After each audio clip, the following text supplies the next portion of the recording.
하나님의 은혜를 사모하며 이 복된 자리에 나오신 사랑 동문교회 성도 여러분들 주님의 이름으로 환영하고 싶어합니다. 우리가 말씀에 앞서서 우리 좌우에 계신 성도님들의 얼굴을 너무 많이 쳐다보지 마시고 한번 이렇게 쳐다보시면 좋겠습니다. 눈을 맞추며 인사도 한번 나누실까요? 참 잘 오셨습니다.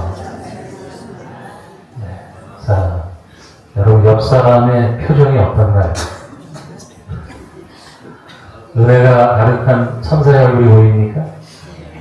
아니면 그냥 세상 고민을 다 짊어진 굳고 피곤하고 찌들어진 얼굴이 보입니까?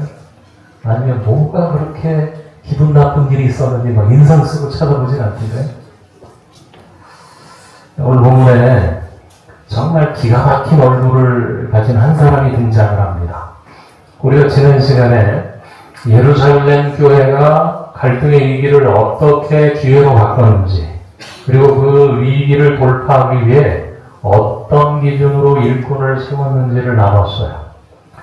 사도들은 기도와 말씀 사역에 전무하기 위해 교회의 살림과 구제 사역을 맡을 7명의 일꾼을 세웠습니다.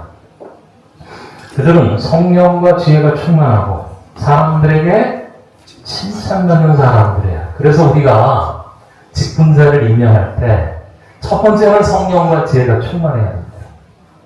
그리고 두 번째는 사람들에게 칭찬을 받아야 돼요.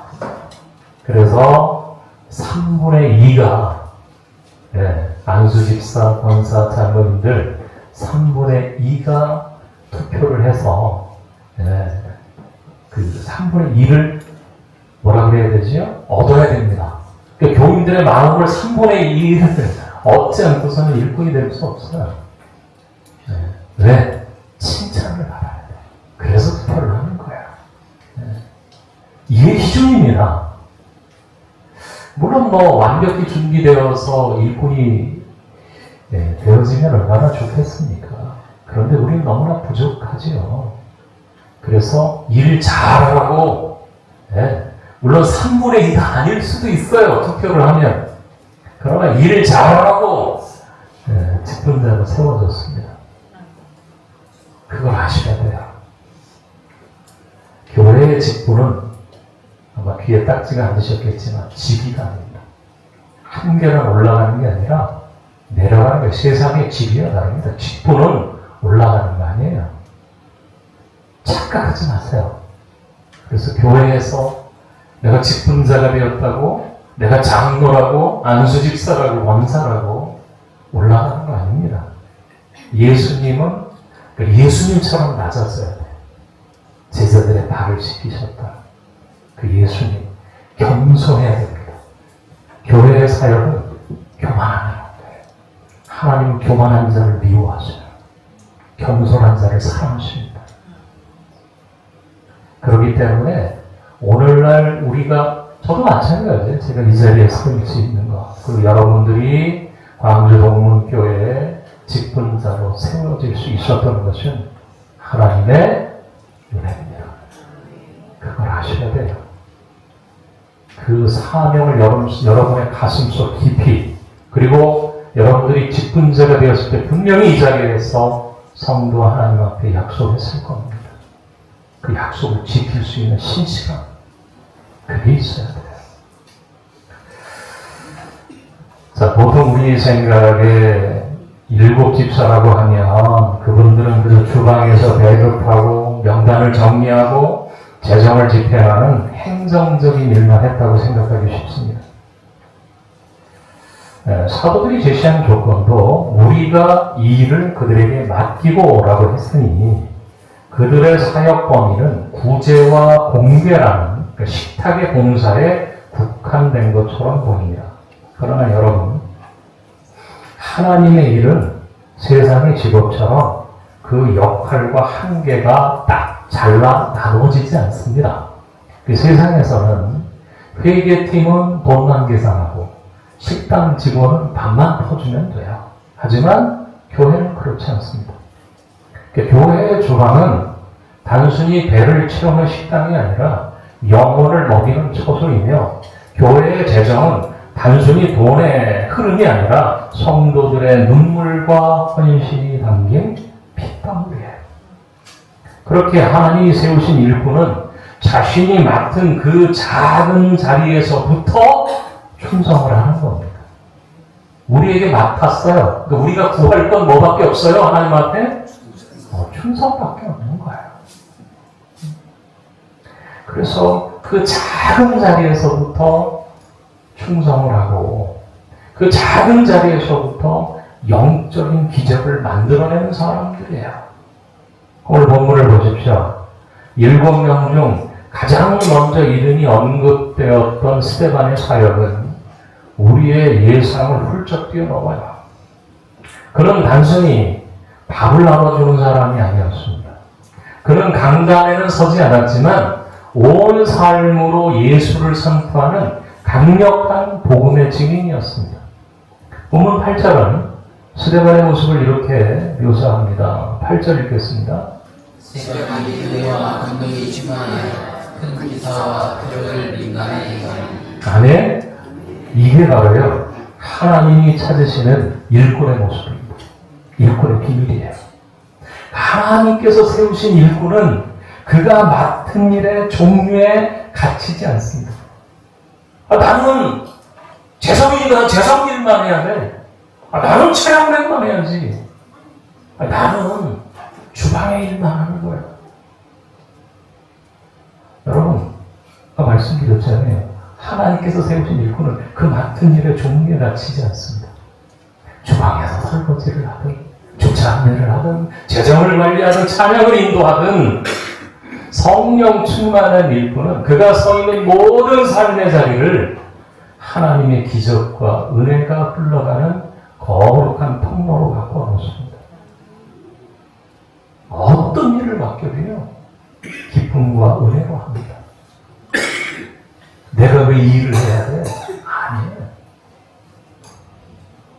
그래서 오늘 본문은 스데반이 겪은 영적인 갈등과 그 속에서 빛난 그의 얼굴을 통해서 우리 동문교회 재직들과 성도들이 도달해야 할 영성의 깊이가 어디인지를 아주 선명하게 보여주고 있습니다.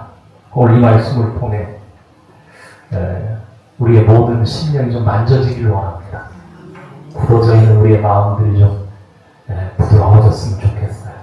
그리고 우리의 굳어진 얼굴이 스데반의 천사의 얼굴로 변화되는 놀라운 은혜가 임하기를 저 이름으로 축원합니다. 오늘 본문 8절에서 우리가 주목해야 될 단어는 은혜와 권능이 충만하여 라는 대목이에요.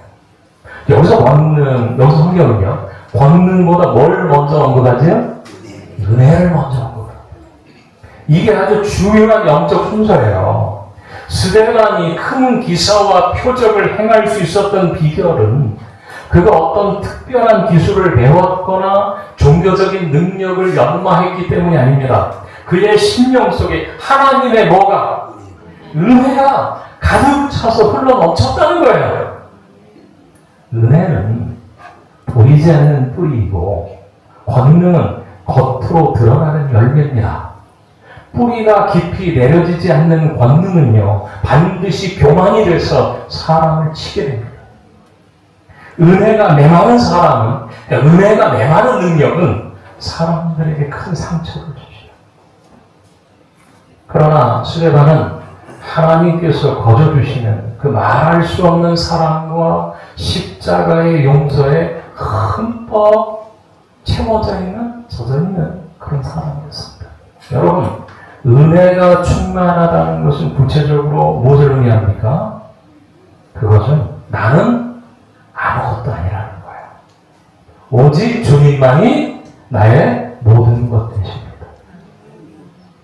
이 겸손한 고백이 삶의 방식이 된 상태를 말하는데요. 스데반이 7 집사에 뽑힌 후 가장 먼저 소외되었던 헬라파 과부들을 찾아갔을 겁니다. 그는 가난한 과부들에게 빵을 나눠주면서 그저 무표정하게 던져주지 않았을 거예요. 그들의 발을 씻기며 같이 눈물을 흘렸을 겁니다.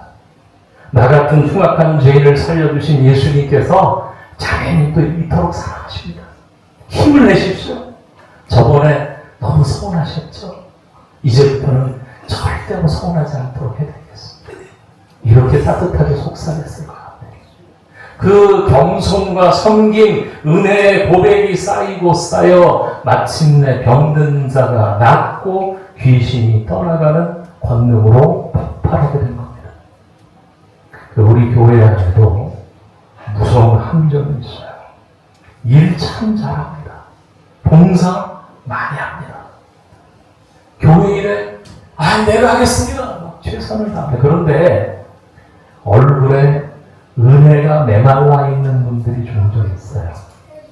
내 힘으로 내 열심을 하다 보니까 입술에 원망이 있습니다. 아니 왜 나만 이렇게 보십니까?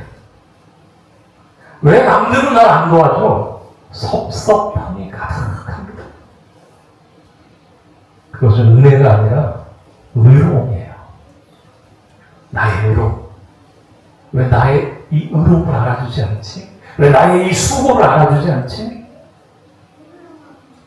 그러니까 교회 봉사를 하면서도 뭐예요? 인상을 쓰고 합니다. 기분이 나빠요. 내가 이렇게 봉사하는데 내 의의가 앞서면 기적이 일어나지 않습니다. 우리 공문교회 재직 여러분, 그리고 앞으로 교회 중직자로 귀한 일꾼으로 세워지기를 사모하는 또 예비 후보자 여러분, 여러분이 교회를 섬기며 사역의 현장에서 가장 먼저 무릎 꿇고 구해야 될 것은 일을 잘해내는 능력이 아니에요. 바로 하나님의 은혜예요. 은혜보다 앞서가지 마십시오. 은혜보다 일도 잘하려고 하지 마세요. 하나님, 제가 이 봉사를 끝까지 기쁨으로 감당할 수 있는 십자가의 은혜를 주십시오. 내가 주차할 때, 내가 주차장에서, 내가 운전을 하고 차량 공사를 하면서, 주방에서, 찬양대석에서 만나는 모든 성도들을, 심지어는 그들의 허물까지도 주님의 심장으로 품어낼 수 있는 은혜를 폭포수처럼 부어주옵소서. 내가 기쁨으로 이 사역을 감당하고 아침부터 그냥 막 인상 쓰면서 우리 교회에 참 은혜할 사람이 나밖에 없어 막 그러지 마시고 저도 해요. 저도 해요. 네? 물론 그러시는 분들은 없을 거라고 생각을 해요. 우리 교회 봉사하면서 막 인상 쓰시고 하면서 하시는 분들 없잖아요. 저는 그런 분들을 단 한 번도 본 적이 없습니다. 모르나요? 제가 저 없을 때만 인상 쓰면서 하시나요? 네? 그런 분들 없잖아요. 내 안에 은혜가 가득하면 여러분이 하는 모든 작은 일들이 수많은 영혼을 살리는 위대한 표적이 됩니다. 아멘? 네, 그 빈자리 잘 앉으셔요. 나 선생님. 거기 앉으시면 돼요. 네. 남들에게 억울한 소리를 들어도 십자가를 생각하면서 허허하고 웃어 넘기는 거예요. 이게 진짜 기사고 표적입니다. 당신 지금 나한테 뭐라 그랬어? 왜 나한테 인상 써? 그러지 말고 뭐라고요? 허허하고 웃어 넘기시기를 바랍니다. 아무도 알아주지 않아요. 우리가 교회 사역은요, 교회 봉사는요, 네. 알아주려고, 다 알아달라고 하면 시험해봅니다. 상처받아요. 서운해요. 네. 그냥 묵묵히 누가 알아주든 알아주지 않고, 교회에서 쓰레기 이렇게 줍고. 네. 보니까 나무가 이렇게 시들시들 해가는데, 물도 좀 주고. 네. 주방에 내 목장은 아닌데 이렇게 우리 예전에는 남자 집사님들 장모님들이 막 팔도 걷어붙이고 막 설거지도 막 하고 그러시지만 네.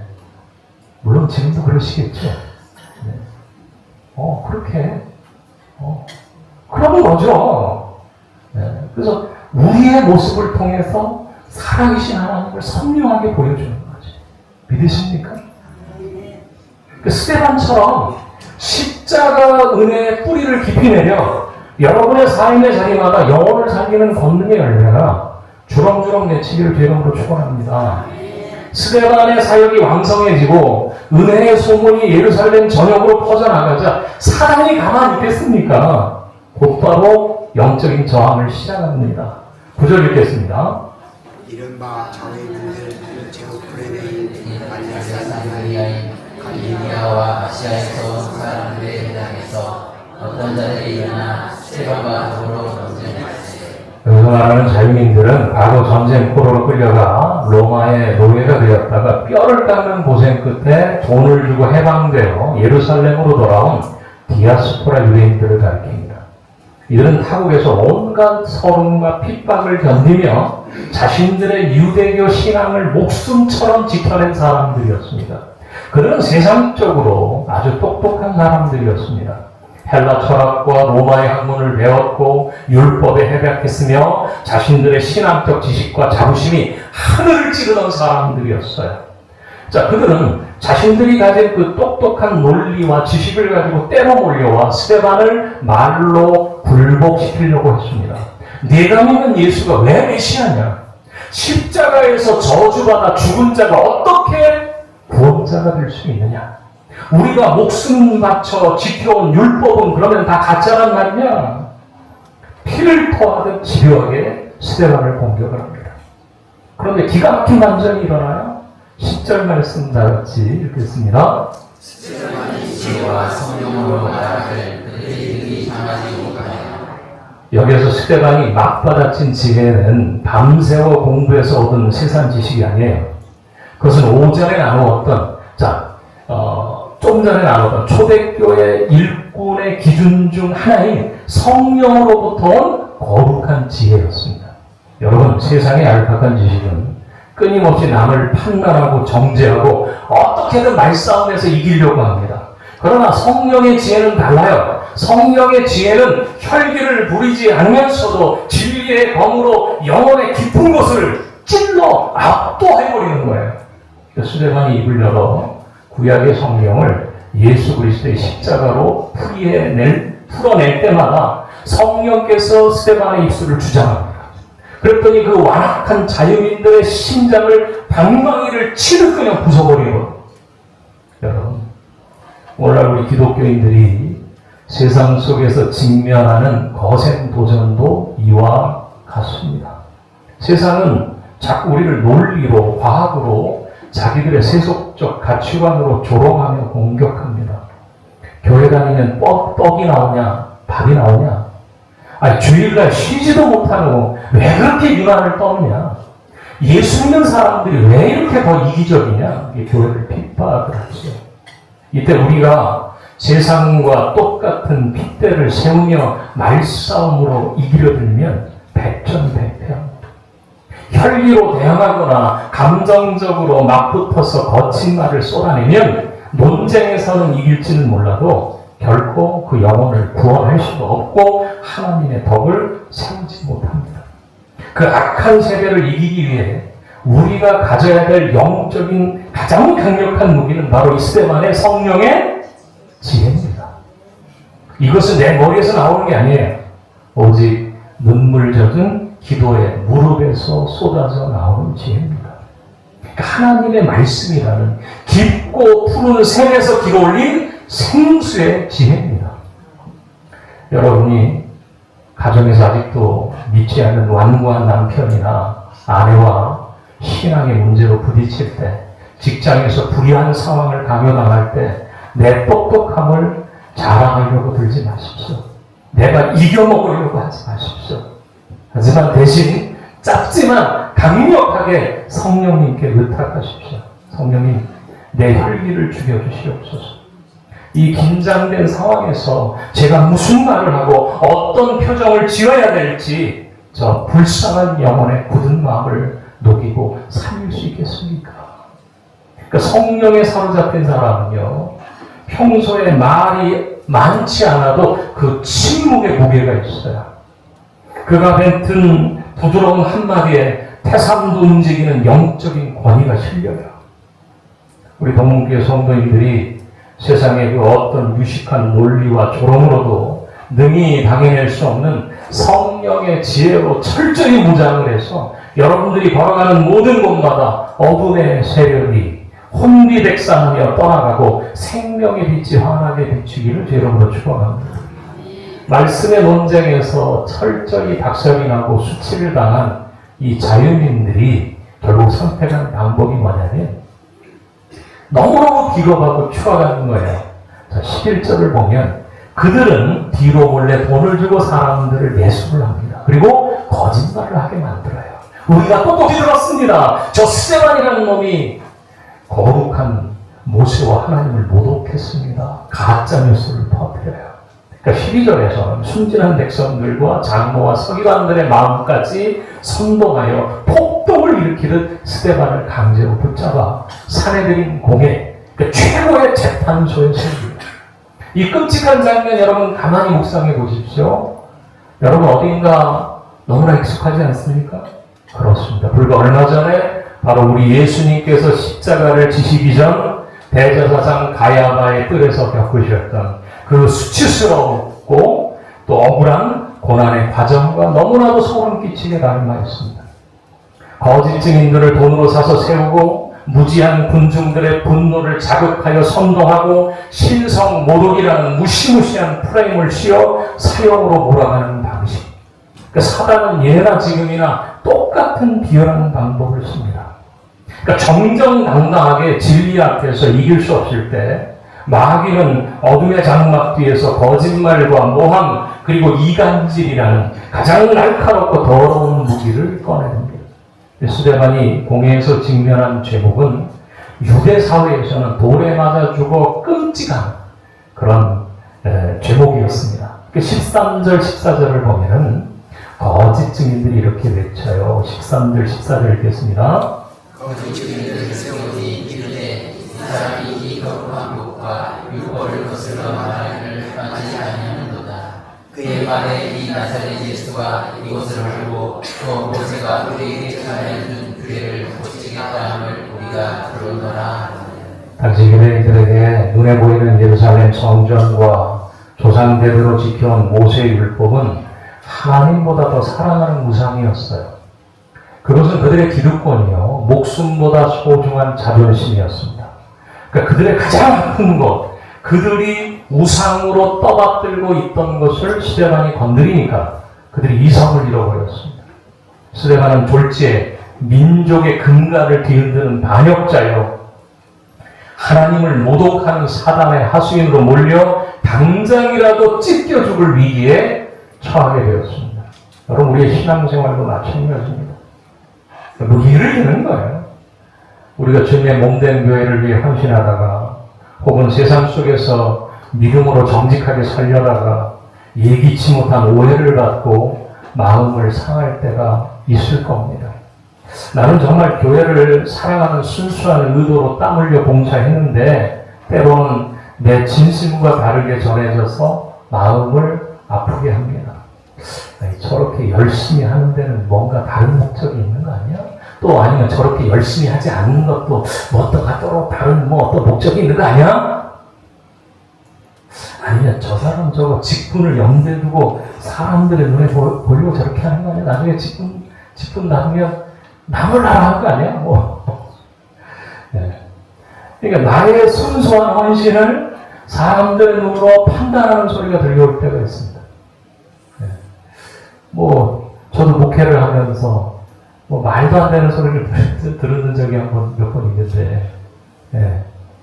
아니, 그때는, 나의 진심과 눈물에 섬김이 이렇게 오해받으면 우리가 인간인지라 가슴이 무너져 내릴 때 있습니다. 억울함에 밤잠을 설치기도 하고 속에서 깊은 상실감과 섭섭함이 치밀어 오를 때가 있어요. 혹시 지금 교회 안에서, 가정에서, 혹은 직장 속에서 견딜 수 없는 억울한 오해를 받고 계신 분 있으십니까? 나는 주님의 십자가를 지고 가는데 오히려 등 뒤에서 돌을 던지는 사람들 때문에 그냥 마음이 찢어질 듯 아프신 분들이 계십니까? 기억하십시오. 부활하신 우리 주님께서 피 흘리는 여러분의 그 현장에 다가와서 함께 계십니다. 내가 억울하다고 내 입을 열어 변명하고 맞서 싸우는 대신 눈물을 머금고 하나님의 완벽한 정의의 저울에 내 인생을 온전히 맡겨드릴 때 하나님께서 정하신 그날에 친히 여러분의 의로움을 정오의 빛과 같이 영광스럽게 드러내 주실 줄로 굳게 믿으시기를 바랍니다. 여러분, 일상생활 속에서 억울한 소리를 들어서 내 혈기가 목 끝까지 차오를 때 당장 입을 열어 변명하거나 맞받아치지 마십시오. 제가 그랬지요. 특히 교회 안에서 혈기 부리는 사람은 아무나도 알죠. 네, 그러잖아요. 그래서 제가 그랬잖아요. 혈기라고 하면 이제 교회 나오신 분들은 도대체 혈기가 성질 내시거든요. 교회 안에서 싸우지 마. 에이, 설마 교회 안에서 싸우는 사람들이 어디 있겠어요? 교회 안에서 혈기 부리는 사람이 어디 있겠어요? 있을 수 있습니다. 우리는 완벽한 사람들이 아니거든요. 교회는 천사만 다니는 것이 아니에요. 우리 연약한 사람들입니다. 교회 안에서 순간 이성을 잃으면 목청 높여 싸우기도 합니다. 그러나 여러분, 딱 3초간 눈을 감고 속으로 이렇게 기도해 보세요. 주님, 십자가를 봅니다. 내 혈기를 죽여 주시옵소서. 아멘?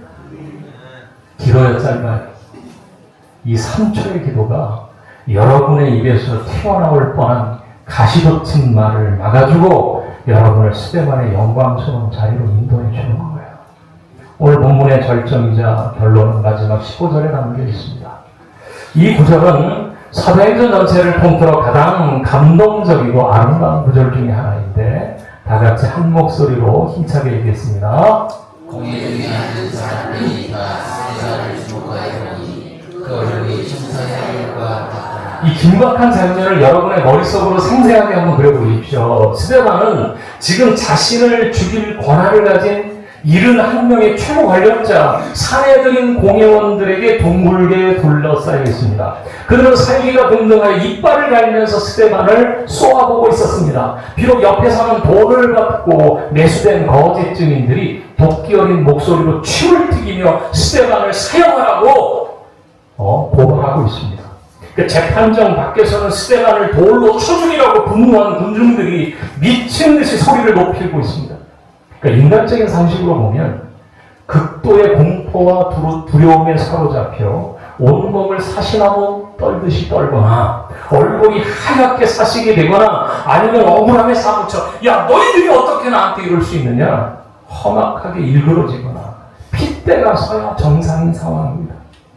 그런데 온통 사기로 가득 찬 71명의 눈동자가 일제히 스데반을 주목했을 때 그들의 눈앞에 펼쳐진 스데반의 얼굴이 어떻게 보였다고요?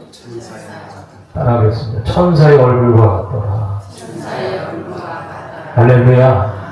여러분 어떻게 이렇게 가능할 수 있겠습니까? 이것은 억지로 감정을 억누르고 지어낸 가짜 미소가 아닙니다.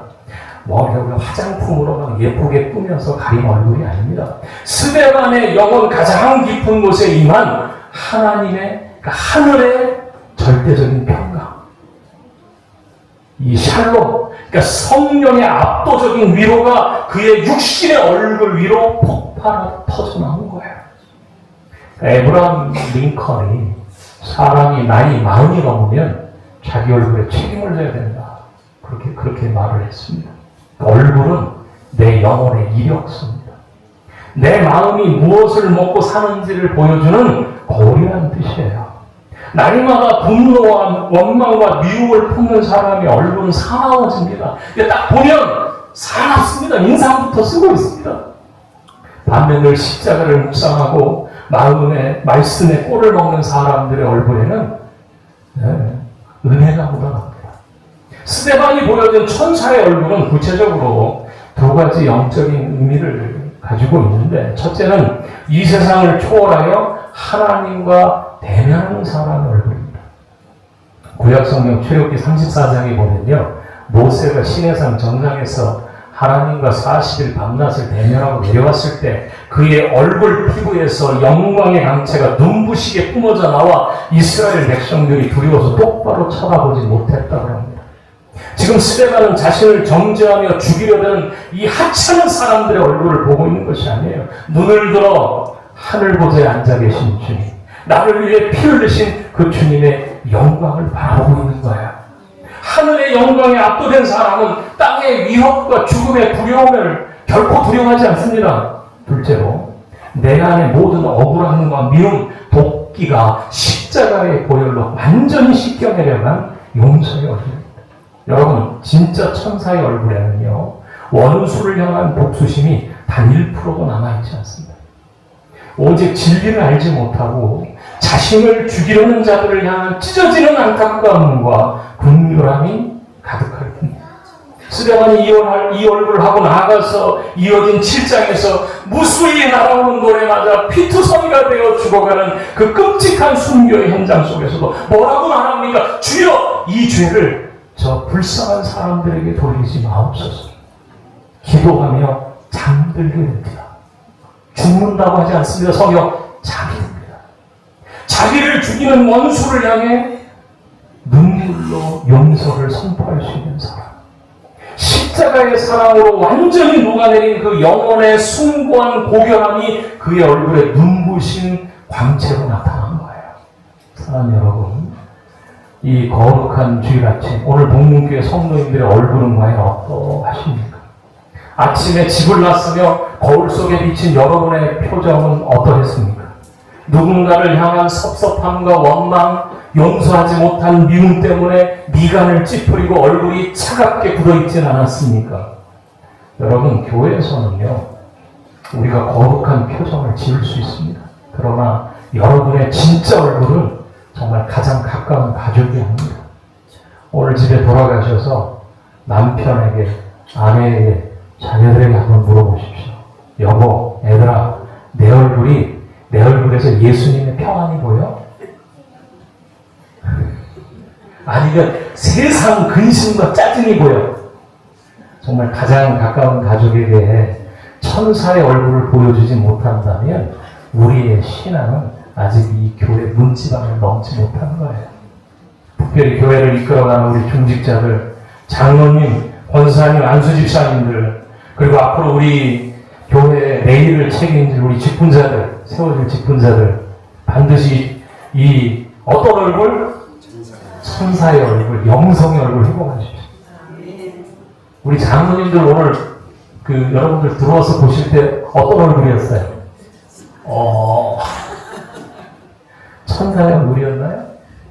우리 권사님들은 어떠셨나요? 우리 안수집사님들은 어떠셨어요? 아까 우리 옆에 계셨던 분들의 얼굴은 어떤 얼굴이었습니까? 천사의 얼굴이었습니까?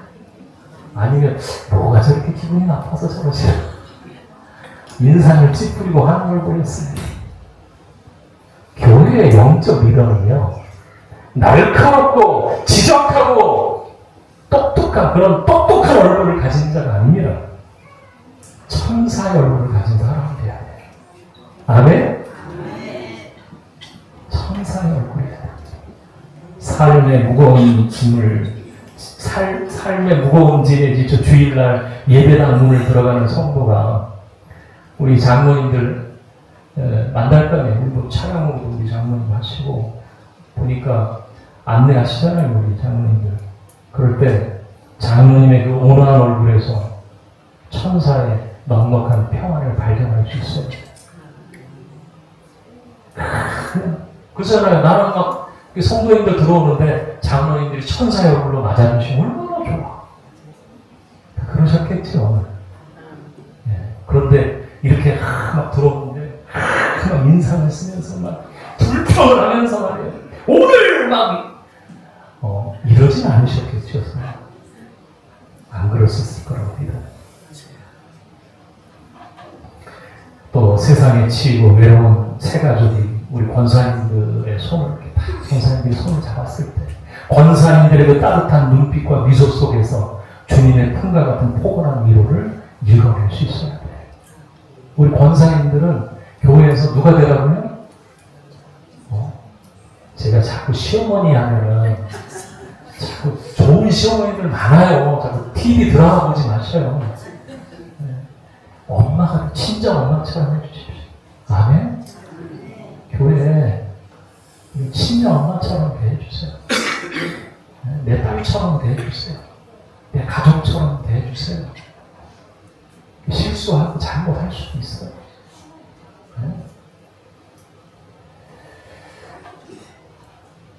세상 사람들은요, 우리가 쏟아내는 유창한 교리나 설교의 말보다 우리의 표정과 얼굴을 제일 먼저 봅니다. 우리가 입으로는 아무리 예수 믿으세요, 교회 오면 은혜 받습니다, 참 행복합니다 소리쳐도 막상 우리 얼굴은 매일 분노에 차있고 인상을 쓰고 있다면 도대체 누가 우리가 전하는 그 복음을 진짜라고 믿고 교회에 발을 들이겠습니까? 천사의 얼굴은 내 삶에 돈이 많고 고난이 하나도 없어서 생기는 여유로운 표정이 아니에요. 스데반처럼 눈앞에 죽음의 위기가 닥쳐와도 세상이 나를 억울하게 모함하는 폭풍 한가운데 버려져도 오직 내 영혼의 시선이 흔들림 없이 십자가에 주님께 고정되어 있을 때 하늘문을 여시고 부어주시는 절대적인 평강, 하나님이 주시는 가장 위대한 선물입니다. 이제 말씀을 맺지요. 여러분, 오늘 우리는 초대교회가 낳은 가장 위대한 일꾼 스데반의 사역과 영성을 깊이 묵상했습니다. 그는 식탁의 봉사라는 남들이 알아주지 않는 평범한 사명을 받았지만 은혜와 권능과 지혜가 충만하여 사람을 살리는 기적을 일으켰고 세상의 잘난 논리를 잠재우는 성령의 지혜를 가졌으며 거짓과 억울한 모함 앞에서도 혈기를 부리지 않고 요동치 않는 평안을 보여줬습니다. 그리고 마침내 그 굳은 얼굴은 하늘의 영광을 흠뻑 머금고 빛나는 거룩한 천사의 얼굴이 되었습니다.